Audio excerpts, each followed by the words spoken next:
How's it going, guys? My name is Tavarish, and welcome to my second channel, where I take a more behind-the-scenes and off-the-cuff look at stuff I do on my main channel. Now, a lot of you have told me that there's something on the internet that I should know about, and it is this. It's the fact that Richard Hammond, one of my car idols, actually roasted my biggest project, the McLaren P1. And I did write a comment on the video, but I wanted to actually do a full sort of reaction to this. I have a lot of things to say. I have a lot of opinions. Also, apparently so does he. So if you guys don't know who Richard Hammond is, Google him, because he's like the biggest car guy ever. This is Richard Hammond Roast YouTubers Cars Part 4. And my car is the first one. First one is right here. Freddie Tavarish, McLaren P1. First of all, I don't know why people in the UK call me Freddie Tavarish. Tavarish is not my last name. But I guess that's how they know me. It's not my last name is Hernandez. Tavarish is just like a screen name. So if you didn't know that, now you do. You didn't tell him that when you met him? I did not tell him that. You know, so when I met him, I was like, "Touch me, Richard." Yeah. So that was what I did. But yeah, I didn't really have a lot of time to have a long-winded conversation because I was very, very nervous. I did meet him when I finished the Rolls-Royce that I did in the UK, Sue. So yeah, hopefully this is a little better than that. So, you specialise, Freddie, in finding crash-damaged supercars and bring them back to life. This is a crash-damaged P1. You saw it floating down a road on the internet. Okay, plenty of people did. You then spent $575,000. All right, so I like the thumbnails that they got for me. I mean, just take a look at this. So I look like a complete idiot. I mean, listen, most days I look like a complete idiot, but it's like, hey, this dummy just bought this car for a lot of money. Look how happy he is. But I was pretty happy. You know what? That's fair. All of this is fair. Buying it. You did that because they're usually worth around $2 million, but this one was ruined, Freddie. What's interesting here, though, is his plan is, having taken it back to a bare tub, give it a new wiring loom and engine, suspension, hydraulics, you've decided to ditch the hybrid system and tune up the V8 to well over 1,000 horsepower to reduce weight and to aim for 250 miles an hour, which would make it the fastest ever McLaren. Get that? Laudable ambition, mate. But McLaren are McLaren, and you're now trying to out-engine it. You're not restoring this, you're changing it. Okay, all right. Okay, so it's clear that Richard is not going to go easy on me, and I'm probably going to have some big feelings about it, so I am going to relax for a little bit. And I'm a car guy, and I need my car fixed when I relax, and thankfully today's sponsor can do exactly that with a game called Truck Star. So Truck Star is a unique Match 3 game that's all about collecting, modifying, and designing vehicles. So even when I'm relaxing, I can still enjoy some cool cars. So here's how it works. You play Match 3 levels just like this to earn wrenches that let you customize tons of different vehicles. Check this out. I'm working on a truck and I'm adjusting every detail to make it my own. There are tons of design options, so it really feels like you're building your own collection. Now I'm loving the variety here too. There's a wide selection of vehicles to unlock through missions, and they're always adding new content. Now there is a limited time event starting November 22nd called Speed Heart, where you can unlock Thunder Chaser. And if you reach level 35, you'll be able to jump in and compete to get it. Now the Match 3 gameplay itself is super cool. It's got vehicle elements added in, which is such a fun twist. And it's not just single player, you can actually get ranked on online leaderboards with players from around the world. Plus, it's totally free to download. There are no ads and you don't even need Wi-Fi to play once it's downloaded. So if you're into cars, customization, or just want a fun new game, Truck Star has it all. And you can play along with me. Just click the link in the video description below, download the game, and we can build our dream trucks together. Go check it out right now. And you're now trying to out-engine it. You're not restoring this, you're changing it. Maybe this is the difference between people in the UK and people in the US, but people in the US, they see things that they could change, perhaps modify, perhaps improve, like, say, the Constitution. You know, things that would be better than they originated from. Like, so he said McLaren or McLaren. Right, McLaren do know how to do a lot of things. Making an engine that keeps its rods in, not one of those things. Making an engine that makes more than 1,000 horsepower, also not one of those things. So I want to do two of those things. I want to make sure that this car is also very, very fast. So he said 250 miles an hour. 250 miles an hour is actually what we have to beat. Now, for those of you that don't know what I'm doing, I'm trying to build the fastest McLaren on the world. I said on the world. On Earth. I can't even talk. That's how... I'm still nervous because Richard Hammond's talking about me. He's looking at you right now. He is. Oh, stop. Richard, stop it. So I want to make the fastest McLaren on Earth, and right now the fastest McLaren on Earth is the McLaren Speedtail, and that has a top speed of 250 miles an hour. I think the McLaren P1 is the ultimate successor to the F1, which was, and still is, the fastest naturally aspirated car in the world. So that did like about 242 miles an hour. Now the Speedtail has the record for the fastest McLaren. If I beat that, then I will have the fastest McLaren on Earth. I'm not going to have the fastest car on Earth because there's Bugattis that do 300, which I don't think we can do. I don't have that kind of death wish, so, you know, there you go. But I think we can get there because we are ditching the hybrid system like Richard just mentioned. And the reason why we're doing this is not because we gave up or we couldn't do it or whatever. It's because this car was supposed to be lightweight, and we ditched a lot of the weight. Those batteries were very heavy. The e-motor is very heavy. They added a lot of complexity, and it didn't actually add any real power. It added about 170 horsepower. And now with turbo technology and with engine technology, we have increase the displacement of the engine, and we have increased the capacity of the turbochargers, so we can make 1,400 horsepower at the engine alone with less weight, so the car is going to be an absolute rocket ship. Actually, just before I go to the next car, it'll be the fastest ever McLaren if it does 250 miles an hour. Yes, Freddie, but it won't be a McLaren P1. Because one of the outstanding features of the McLaren P1 is its drivetrain and the way it works. You'll have turned it into something else. It's a McLaren P1 shaped thing, but having driven one, the nature of its power, the hybrid system, the manner in which it delivers that power and smooths out the gaps between shifts and all of that incredible stuff that it does, it'd have taken away. It was a really, really clever car in a really beautiful package. It's now going to be really beautiful, but dumb as a brick. All right, okay. So this may seem negative, and it is. But, so he's wrong, 100% he's wrong. The reason why this car is still a McLaren P1 is because the McLaren P1 is not a hybrid system. Yes, it had a hybrid drive assembly, and you can drive it in E-mode and stuff like that, but nobody said, hey, the fact that this car can do 6 miles on EV only, that's what makes it a McLaren P1. Like, no, it's because the car had crazy aerodynamics, it had a hydraulic suspension, it could lap things way quicker than other McLarens. It was the high watermark for McLaren in terms of what kind of technology they could put out. And what I'm doing is I want to make it as if McLaren made a car in their Skunk Works facility. Some group of engineers, some rogue engineers in McLaren took the P1 and then took it to 11/10. This is what I want to make for the car.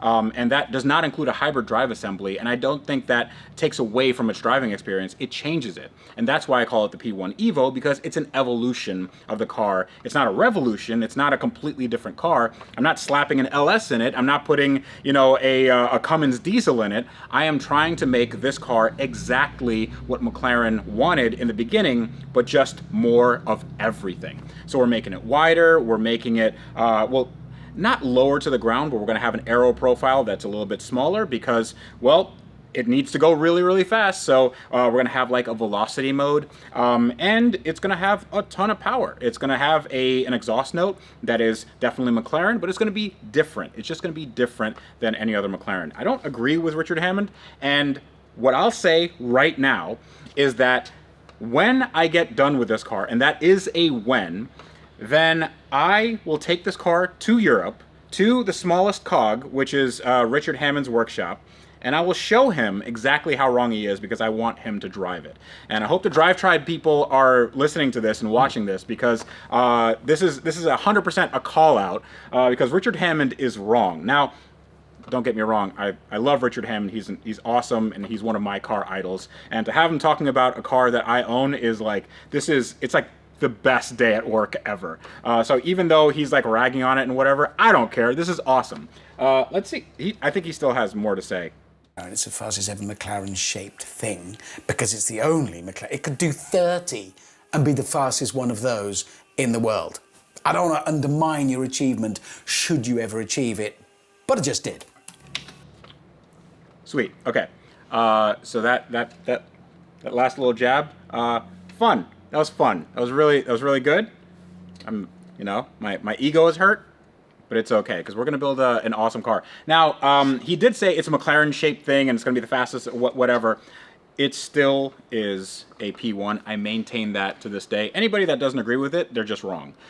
Because just because you change an engine in a car, that doesn't mean it's a different car. If you put an LS in a Miata, that doesn't make it a different car. You can change the suspension of a car. It doesn't change the fundamental aspects of that car. You can just make it an evolution, or it can make it a modification of that. And that's what we are trying to do. I don't care about making a stock P1 because, I mean, there are 375 made. There's still 374 bone stock P1s out there in the world. I think mine can be the most unique, and it's going to be the one that does. I mean, it's the most infamous now because everyone saw it die, and everyone is going to see it live, hopefully in the near future. Now, I don't want to leave this on a negative note, even though it's cool that Richard Hammond talked about my car. I want to talk to somebody that actually has a P1, and I want to see what he thinks, because I really take his opinion with a lot of weight.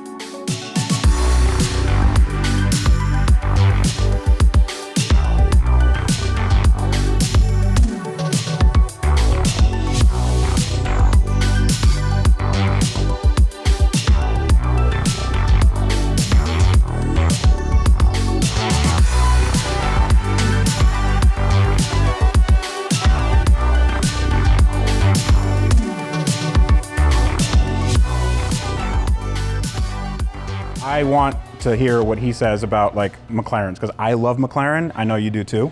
Yeah, I'm a big fan of McLaren. I haven't found it to be oppressive in cost, and you have to take care of it. The one thing you have to be careful with McLarens is don't rev it cold. You know, yeah. I see guys in these cars just ringing, and they're just revving like, geez, what are you doing? Yeah. You're just chewing up the cams. Because the way the cams are situated, I can't. It's so they're not getting lubrication as much. Yeah. Until everything is warm. So I don't get on them until the changes color on the. If you have a McLaren, you know, it changes from blue to red. You know. Yeah. It's warm until it's fully warmed up. Absolutely. And you're fine. I mean, my MP412C. Mm-hmm. I bought this new. I've been driving it for 12 years.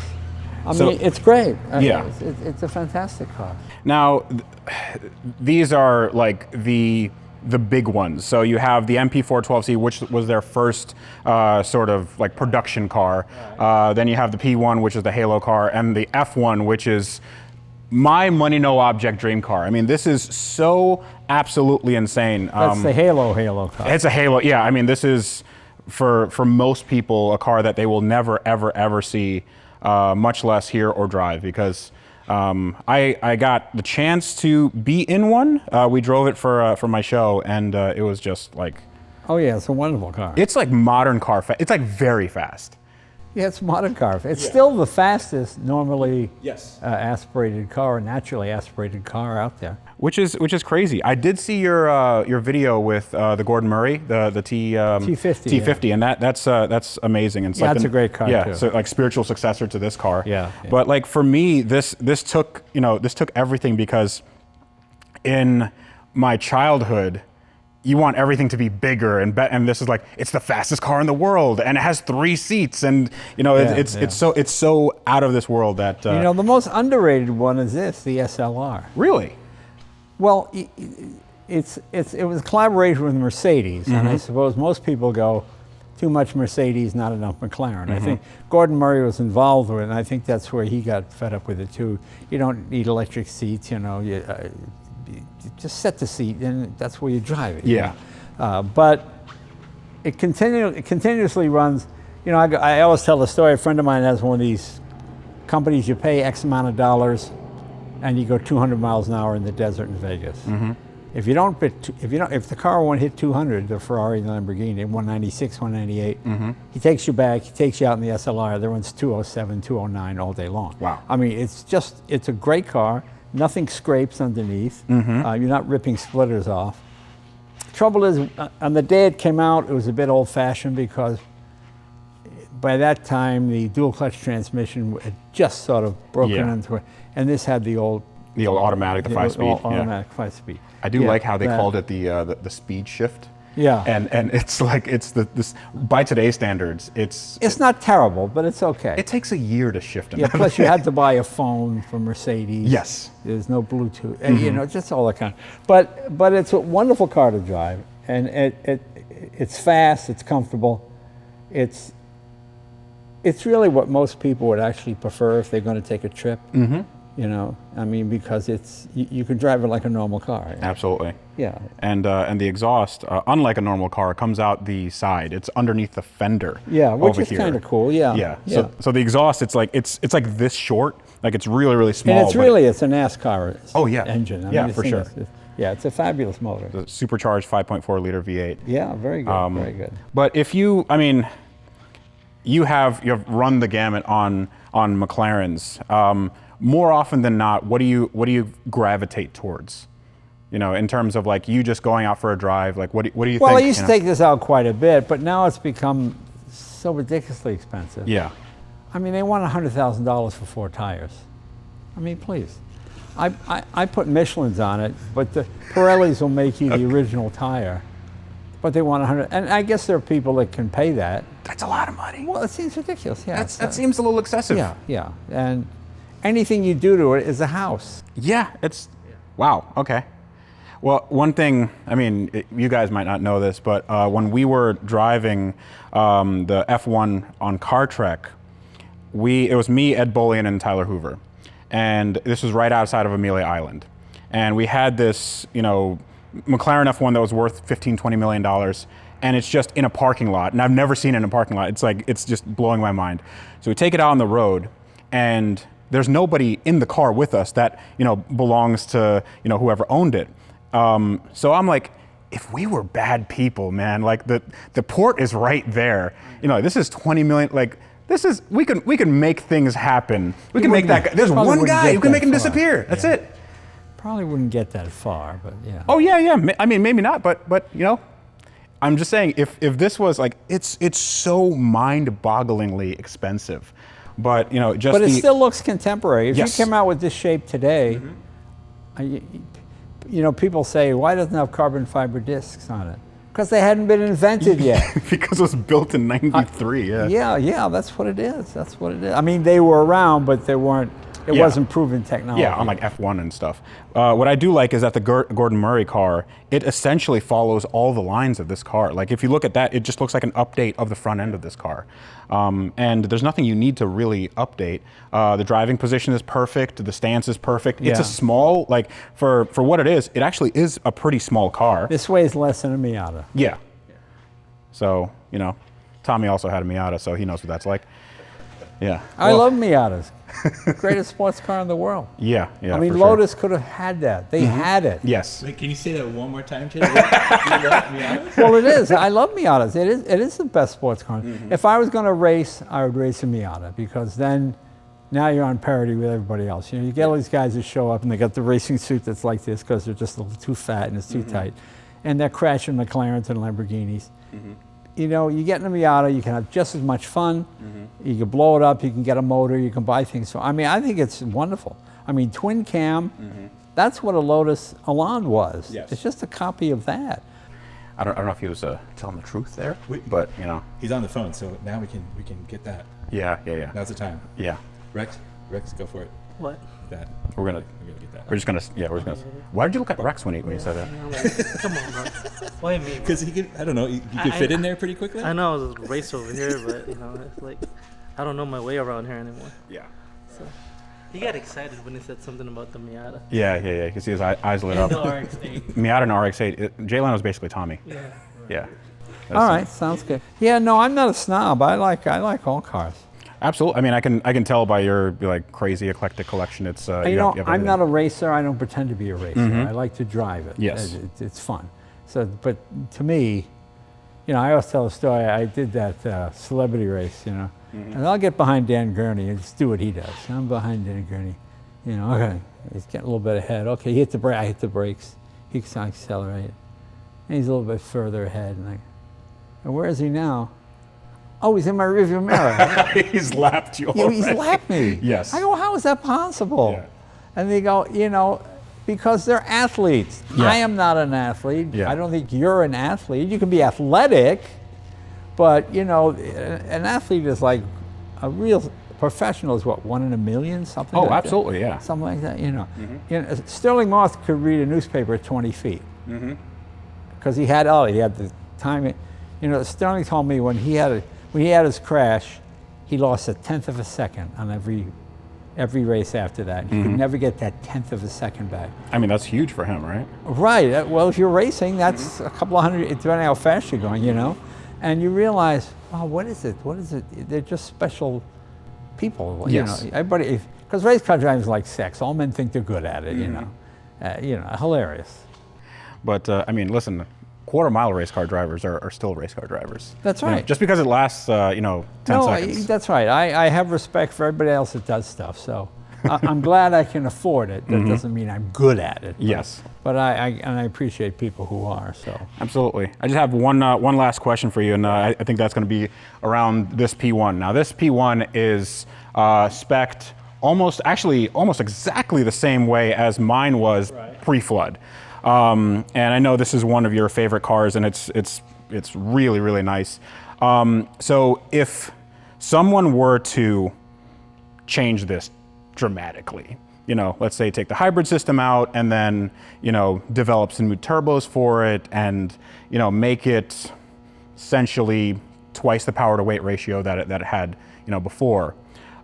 Is that something that you'd be, you know, interested in, or is it like, does it break the ethos of the car? no, I think it's fine. I tease you about it, but I'm curious to see what you do with it. But I mean, to me, it's a perfect car. It's like designing a new woman. Here's what it's going to look like. Yeah, you know, it's pretty good the way it is. You know, Yeah. I don't know when you put that over there and add a couple of, no, it still doesn't work. You Yeah, know? You know yeah. what I mean? So, I mean, to me, this is the spiritual successor to the F1. It's rear-wheel drive with the modern convenience of you got stuff that'll save you. I mean, that can be, I was on the freeway one day and a guy passed me and I downshifted and nailed it. I slid across 2 lanes. Tires are spinning. Whoa, whoa, whoa, whoa. You know, yeah, it's a great car. It's Let's not just a park perfect, it right now. it's not a perfect car. Yeah. Where this'll catch you, this'll save you. You know, no, I love this thing. It's great. It pulls hard. It's 903 horsepower, which is close to 1,000. You know. Yeah. I'd be curious to see what the new car does. Yeah. So I mean, just so you know, we just had the turbos made by the same people who. I understand. Yeah. I saw that. I've been following. Yeah. No, I think it's fascinating. I think it's a fascinating project. I think it's going to be interesting. I mean, the thing that made it the P1 was the hybrid system, which was interesting. Yeah. I love the science of it. You know, the trick to preserving one of these is every time I drive it, I go through every function it does. I lower it to race, bring it up to spec. I drive it, I put it in hybrid mode. Okay, I run through all the features it has, because electricity, you know, mechanical stuff breaks, electric stuff degrades. And if you're not running electricity through it, you get corrosion and whatnot. But the thing is, there's so many things in this car they don't tell you. Like when I got it, I was going nuts. Why is the start-stop not working? You know, you come to the light Yeah. and it stops. Not that I want it, I want to know why it's not working. Right. Just drove me crazy. And then I just happened to meet one of the engineers. He said, well, you know, the stop doesn't work if the air conditioner. Wait, what did you say? If you turn the air conditioner off, the start-stop will work. If you got Yeah. the air conditioner on, it doesn't work. Well, why don't they tell me that? You know. Yes. You know, I had one time when I had this, I was stuck. I couldn't get it started. So I'm starting to take it apart. I'm calling the factory. They can't help me. I said, well, let's get into it and find this short, you know. So kind of pull the center out and the dash, and everything looks all right. Let me call the factory, the talk guy. I said, yeah, it just won't start. Yeah, we can't get any power to it. He goes, obviously you pressed the hidden switch. What? The hidden switch. What hidden switch? There's a hidden switch in every F1. Well, what? So where is it? Oh, car starts. Well, thank you. Nobody told me that when I bought it. Nobody knew that when I bought it. It's so hidden, they don't tell you about it. Yes. Yeah. It's So, like, yeah. you hit the thing all apart. Yeah. I do this thing with my Aston Martins because you know, if I let anybody borrow it, I go, all right, go to a gas station and then try to find the popper for the gas. It's like, I'll give you 5 minutes to do it. Oh yeah, you can't. And then nobody. It's like underneath your ankle, underneath the dash. Right, It's like yeah. in the worst place imaginable, Right, and there's yeah. like a tiny, tiny little button. Like what? It's a British thing. It's British engineering. Like we know where it is, so therefore it should be obvious to you. But cool. So this is an amazing car. I want to bring my P1 Evo whenever it's done in the year 3024. Then I'll bring it here, and I want you to drive it and give me your honest impressions. And Yeah, that'd be great. I'd love to do that. Well, good. It's good to see you again, my friend. Absolutely. Congratulations. Congratulations Absolutely. on all your success. Yeah. All right, we got to get to work. Jay, quick question for you. Do you ever sell any of the cars? Get out.